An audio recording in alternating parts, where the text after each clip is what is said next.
നീ പറടാ. സാറേ, ഗസ്റ്റിന്റെ കൂടെ വന്നൊരു പെണ്ണിനെ കാണാനില്ല സാറേ. അതിനെപ്പറ്റി അന്വേഷിച്ചോണ്ടിരിക്കുകയായിരുന്നു. വേറൊരു ഗസ്റ്റ് ആവശ്യമില്ലാതെ വെള്ളം അടിച്ചു വന്ന് തല്ലുണ്ടാക്കിയത്. ഹലോ, അവനിപ്പോ കുടിച്ചിട്ടൊന്നുമല്ല വന്നത്. ചുമ്മാ എന്തേലും പറയണ്ട. സാർ, ആ ആകാശ് എന്ന് പറയുന്നവനാണ് ഇങ്ങോട്ട് വരുമ്പോൾ 2 പെൺപിള്ളേരെയും കൊണ്ട് വന്നത്. അവനാണ് ഇവിടെയുള്ള പെൺപിള്ളേരുടെ പുറകെ മുഴുവൻ എപ്പോഴും നടന്നുകൊണ്ടിരിക്കും. സർ, ഇവർ പറയുന്നൊന്നും വിശ്വസിക്കാതെ. ആകാശിനെ എനിക്ക് 10 വർഷം കൊണ്ട് അറിയാം. അവൻ നല്ല ചെറുക്കനാ. ഇവരുടെ ഭർത്താവാ കുടിച്ചോണ്ട് ഒന്ന് പ്രശ്നം ഉണ്ടാക്കുന്നേ. അതെ, എന്റെ ഭർത്താവ് കുടിക്കുന്നതിൽ എനിക്ക് പ്രശ്നമില്ല. പിന്നെ നിനക്കെന്തിനാ പ്രശ്നം? സർ, എന്റെ ഹസ്ബൻഡ് ആ പെൺകുട്ടിയോട് സംസാരിച്ചിട്ട് പോലുമില്ല. എന്നാൽ ആകാശ് അവനൊരു വല്ലാത്ത പെരുമാറ്റം. അതറിയോ നിനക്ക്? സാർ, രോഹിത് കുടിക്കുന്ന ആളൊക്കെ തന്നെയാ, പക്ഷെ വളരെ നല്ലവനാ സാർ. സാർ, ഈ പ്രേമള് പറഞ്ഞത് സത്യമാ സാർ. ഇവരുടെ കൂടെ ഒന്നും ഒരു പെണ്ണിനെ കാണാനില്ലെന്ന് പറഞ്ഞ്. തന്നോട് ആരാ സംസാരിക്കാൻ പറയുന്നത്? പോയി ഗേറ്റ് നടത്തിക്കേ. ഇവിടുന്ന് ആര് പോണം പോണ്ടെന്ന് സാറാണ് തീരുമാനിക്കേണ്ടത്. അല്ല, നീ ആരാ? സർ, ഞാനാണ് സാർ ഈ റിസോർട്ടിന്റെ ഇൻചാർജ്. ഇൻചാർജോ? അപ്പൊ നിന്നെയാണ് ആദ്യം ചോദിക്കേണ്ടത്. സർ, ഞാൻ ഒരു ഇൻചാർജ് മാത്രമാണ് സർ. സാർ, ഇവിടെ മാനേജർ വന്ന പിന്നെ എല്ലാ കാര്യങ്ങളും അദ്ദേഹമാണ് സാർ ചെയ്യുന്നത്. സാറേ, എന്ന് വെച്ചാൽ ആരേത് റൂമിലാ പോകുന്നത്, ആരാ വന്ന് വെള്ളം അടിച്ച് തല്ലുണ്ടാക്കുന്നത്, ഇതൊക്കെ നോക്കി നിൽക്കാൻ പറ്റുമോ സാറേ? ഹലോ, കാടിനുള്ള റിസോർട്ട് ഉണ്ടാക്കിയിട്ട് അവിടുന്ന് ആരെങ്കിലും കാണാതെ പോയി എന്റെ ഹസ്ബൻഡ് റെസ്പോൺസിബിൾ എന്ന് പറയണോ? സർ, ഇവിടെ പ്രശ്നം തന്നെ വേറെയാണ്. അതെ, നിങ്ങളുടെ ഭർത്താവാണ് വെള്ളം അടിച്ചിട്ട് വരുന്ന പ്രശ്നങ്ങൾ ഉണ്ടാക്കിയത്. എത്ര പ്രാവശ്യമായി പറയുന്നു അങ്ങനെ കുടിച്ചിട്ടില്ലെന്ന്. വീണ്ടും വീണ്ടും അതന്നെ പറഞ്ഞു. നേരം വെളുക്കുന്ന മുമ്പ് രണ്ടുപേരും വെള്ളം അടിച്ചിട്ട് ബേളം ഉണ്ടാക്കായിരുന്നു സാറേ. നിങ്ങൾക്ക് കുറ്റം ചേർത്താൻ എന്റെ ഭർത്താവിനെ കിട്ടിയുള്ളൂ. നിങ്ങളുടെ ഭർത്താവിന്റെ സ്വഭാവം എന്താന്ന് ഇവിടെ ഉള്ള എല്ലാവർക്കും അറിയാം. നിങ്ങൾക്ക് മാത്രം അത് മനസ്സിലാവുന്നില്ലേ? ഭർത്താവ് കുടിക്കില്ലത്രേ, സപ്പോർട്ട് ചെയ്യാൻ വന്നിരിക്കുന്നു. Hello, mind your words. കുടിച്ചതും പോരാഞ്ഞിട്ട് ഞങ്ങൾ ഗസ്റ്റിനെ അടിക്കുകയും ചെയ്തു. കുറെ നേരമായല്ലോ നിങ്ങൾ വല്ലാതെ അങ്ങ് സംസാരിച്ചോണ്ടിരിക്കുന്നു. ഇവരിതെന്തൊക്കെയാ പറഞ്ഞോണ്ടിരിക്കുന്നത്? Sir, sorry sir. സാർ, ഇവരെല്ലാരും എന്തോ മറക്കുന്നുണ്ട് സാർ. ഇവരെയൊക്കെ ഇങ്ങനെ ഒരുമിച്ച് നിർത്തി ചോദിച്ചാൽ ഒന്നും പറയില്ല. ഓക്കെ, ഓരോരുത്തരായി ചോദിക്കും.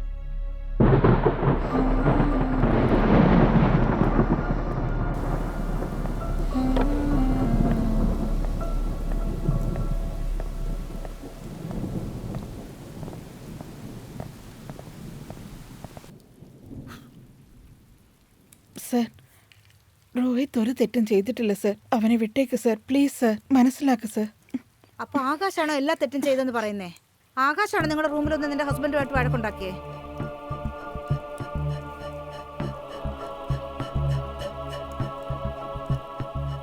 നിന്നോട് തനിച്ച് സംസാരിക്കണം. അതുവരെ ഇവിടുന്ന് ആരും പുറത്തു പോകാൻ പാടില്ല. കമോൺ. ഈ റിസോർട്ടിൽ ഒരു മാനേജറും ഇല്ലെന്ന് ഞങ്ങളുടെ റെക്കോർഡിൽ ക്ലിയർ ആയിട്ടുണ്ട്. മര്യാദയ്ക്ക് പറ, നീ ആരാ? നീ എവിടുന്നാ വരുന്നേ? സാറേ, എൻ്റെ പേര് ശിവ.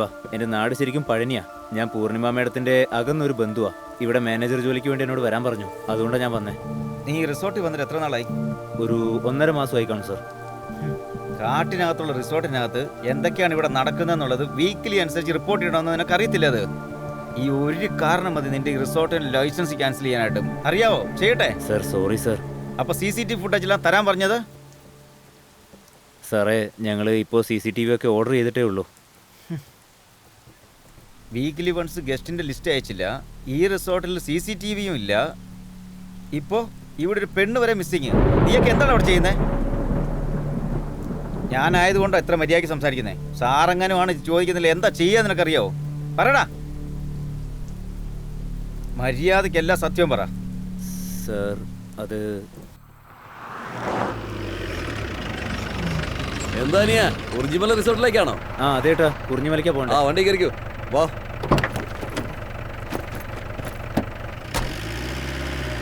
അല്ല, കുറിഞ്ഞിമല റിസോർട്ടിലേക്കാണെന്ന് പറയുമ്പോൾ ഒരൊറ്റ ഓട്ടോക്കാരനും വരാൻ കൂട്ടാക്കുന്നില്ലല്ലോ.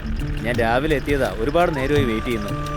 അത് വേറൊന്നുമല്ല നീയാ, കാട്ടിൽ നിന്ന് 15 കിലോമീറ്റർ ദൂരം ഉണ്ട് ആ റിസോർട്ടിലേക്ക്. ജീപ്പ് മാത്രമേ അങ്ങോട്ട് പോവുള്ളൂ, വേറെ ഒരു വണ്ടിയും പോവില്ല. അനിയാ, നേരത്തെ 2-3 വണ്ടിയൊക്കെ വരുമായിരുന്നു, അതും ഇപ്പൊ വരുന്നില്ല. അതെന്താ, എന്ത് പറ്റി? പോകുന്ന വഴിയിൽ എന്തെങ്കിലും സംഭവിച്ചാലേ ഒരു മനുഷ്യൻ പോലും സഹായത്തിന് വരില്ല. ഫോൺ സിഗ്നൽ പോലും കിട്ടില്ല. ആരും പോയില്ല എന്ന് പറഞ്ഞിട്ട് നിങ്ങൾ മാത്രം ഇപ്പൊ എന്തിനാ അങ്ങോട്ടേക്ക് പോകുന്നത്? ഞാനാണ് അനിയ ആ റിസോർട്ടിന്റെ ഇൻചാർജ്. ഞങ്ങളുടെ സാർ ഉണ്ടായിരുന്നപ്പോൾ ആ റിസോർട്ടൊക്കെ നന്നായിട്ട് പൊയ്ക്കൊണ്ടിരുന്നതാ. ഒരുപാട് കസ്റ്റമേഴ്സൊക്കെ വരുമായിരുന്നു. എന്തിനാ, ഫോറിനേഴ്സും ഒക്കെ വരുമായിരുന്നു. അവർ മാസങ്ങളോടൊക്കെ താമസിക്കും. ഭയങ്കര ജോളിയായിട്ടാണ് തിരിച്ചു പോകുന്നത്. അതിനുശേഷം സാറിന് എന്താ പറ്റിയേ? അതേപ്പറ്റി പറയാതിരിക്കുന്ന ഭേദം. അദ്ദേഹത്തെ പെട്ടെന്ന് അങ്ങ് കാണാതായി. എവിടെ പോയി എന്ത് സംഭവിച്ചെന്നുള്ള ഒരു വിവരവും ഇല്ല. ഞങ്ങൾ അന്വേഷിക്കാത്ത ഒരു സ്ഥലവും ബാക്കിയില്ല. അതുകൊണ്ട് തന്നെ റിസോർട്ട് മെയിൻറ്റെയിൻ ചെയ്യാനും പറ്റിയില്ല. കസ്റ്റമറുടെ വരവും കുറഞ്ഞു. ഞങ്ങൾ ആ റിസോർട്ട് അങ്ങ് അടച്ചേക്കാന്ന് വിചാരിച്ചതാ. അപ്പോഴാണ് നിങ്ങൾ വന്നത്. ഇനിയിപ്പോ എന്താ ചെയ്യുക?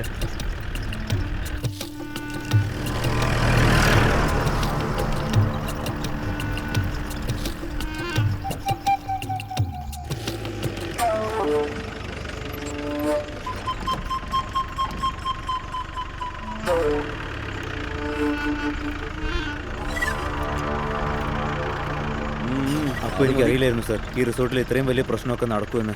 റിസോർട്ട് തന്നെ മൂടാൻ പോകുന്ന അവസ്ഥയിലുള്ളപ്പോൾ ഞാനിവിടെ വന്ന് എന്താ ചെയ്യാൻ പോകുന്നതെന്ന് എല്ലാവരും വിചിത്രമായിട്ട് നോക്കി. അപ്പോഴാ വാച്ച്മാൻ പാവാടസ്വാമി എൻ്റെ അടുത്തേക്ക് വന്ന് മറ്റുള്ളവരെക്കാളൊക്കെ നല്ലൊരു അടുപ്പം കാണിച്ചത്. ആ ഒരു ആശ്വാസം മാത്രമേ എനിക്ക് ഉണ്ടായിരുന്നുള്ളൂ. എനിക്ക് തന്നെ 1000 കൺഫ്യൂഷൻ ആയിരുന്നു എങ്ങനെ ഈ റിസോർട്ടിനെ ഒന്ന് ഡെവലപ്പ് ചെയ്യാൻ നോക്കി. അപ്പോഴാണ് ഈ റിസോർട്ടിന്റെ റിസപ്ഷനിസ്റ്റ് കലൈ സെൽവി ഇതൊന്ന് ഡെവലപ്പ് ചെയ്യാനായിട്ട് എന്നെ വളരെ സഹായിച്ചത്. ഹായ് ശിവ സർ, സുഖാണോ? ഇത്രയും നേരം യാതൊരു കുഴപ്പമില്ലായിരുന്നു. ഇനി എന്താവോ എന്തോ. അല്ല, എന്റെ പേരെങ്ങനെ നിങ്ങൾക്കറിയാം? ഞാൻ നനിതയുടെ ഫ്രണ്ടാ. 2-3 പ്രാവശ്യം അവളുടെ വീട്ടിൽ വന്നിട്ടുണ്ട്. ഫോട്ടോയിലാ കണ്ടിട്ടുള്ളത്, ഇപ്പോഴാ നേരിട്ട് കാണുന്നത്. അമ്മ നിങ്ങളെ കുറിച്ച് ഒരുപാട് പറഞ്ഞിട്ടുണ്ട്. ആഹാ, എന്നിട്ട് അമ്മയുടെ? അമ്മ കിടക്കുവാ. ഞാനെന്നാ പോയി ബാഗ് വെച്ചിട്ട് വരാം. സാർ വരൂ സാർ. സാർ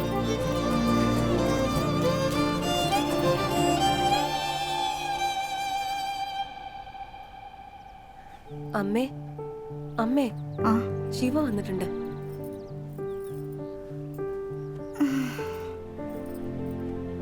വാ മോനെ. അമ്മായി, എന്തൊക്കെയുണ്ട് വിശേഷം? അങ്ങനെയൊക്കെ പോകുന്നു. കണ്ടില്ലേ മോനെ, നിന്റെ മാമനെ കാണാതായ സമയം മുതൽ മനസ്സും ശരീരവും തളർന്നു പോയതുപോലെ. ഇതെല്ലാം വിട്ടിട്ട് നാട്ടിലേക്ക് പോയേക്കാമെന്ന് വിചാരിക്കുക. നിന്റെ മാമൻ എപ്പോഴെങ്കിലും തിരിച്ചു വരുമെന്നുള്ള വിശ്വാസത്തിൽ കാത്തിരിക്കുക. ഇവളെ വിചാരിക്കുമ്പോഴാ. അമ്മേ, അമ്മായി, നിങ്ങൾ ഒന്നുകൊണ്ടും പേടിക്കണ്ട. അമ്മ പെട്ടെന്ന് തന്നെ തിരിച്ചു വരും. നിന്റെ അമ്മ സുഖമായിട്ടിരിക്കുന്നു? ആ, അമ്മ സുഖമായിട്ടിരിക്കുന്നു. അമ്മയെ നിങ്ങളെ ഒന്ന് കാണുമെന്ന് പറഞ്ഞിരുന്നു. നിൽക്ക്, ഞാനൊന്ന് വിളിക്കട്ടെ. എന്താ ഇത്, ഇവിടെ തീരെ നെറ്റ്വർക്ക് കിട്ടുന്നില്ലല്ലോ. ഇല്ല, ഇവിടെ നെറ്റ്വർക്ക് കിട്ടത്തില്ല, പുറത്തു പോണം. അമ്മായി, നെറ്റ്വർക്ക് ശരിക്കും കിട്ടുന്നില്ല. ഞാൻ പിന്നെ വിളിച്ച് സംസാരിക്കാൻ പറയാം. അമ്മ നിങ്ങളെ നല്ലോണം നോക്കണമെന്ന് പറഞ്ഞിട്ടുണ്ട്. ശരി അമ്മേ, ഞാൻ ശിവേനെ കൂട്ടിക്കൊണ്ടുപോയി റിസോർട്ട് ഫുള്ളും കാണിച്ചിട്ട് വരാം. ശരി അമ്മായി, നിങ്ങളെന്നാ കിടന്നോ, റെസ്റ്റ് എടുക്ക്. ഞാനൊന്ന് കണ്ടിട്ട് വരാം.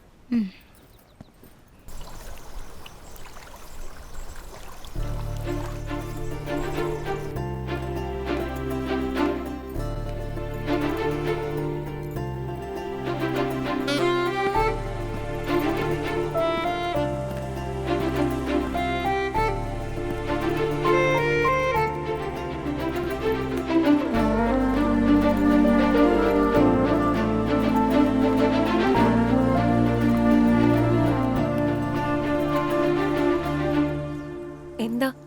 അല്ല, ഈ ബിൽഡിങ്ങിനെ പറ്റി നിങ്ങളൊന്നും പറഞ്ഞില്ലല്ലോ.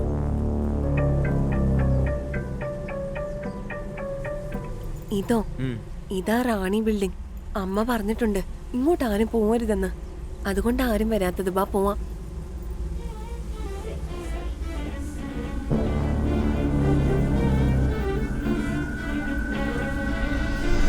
ശിവ, വാ പോവാം.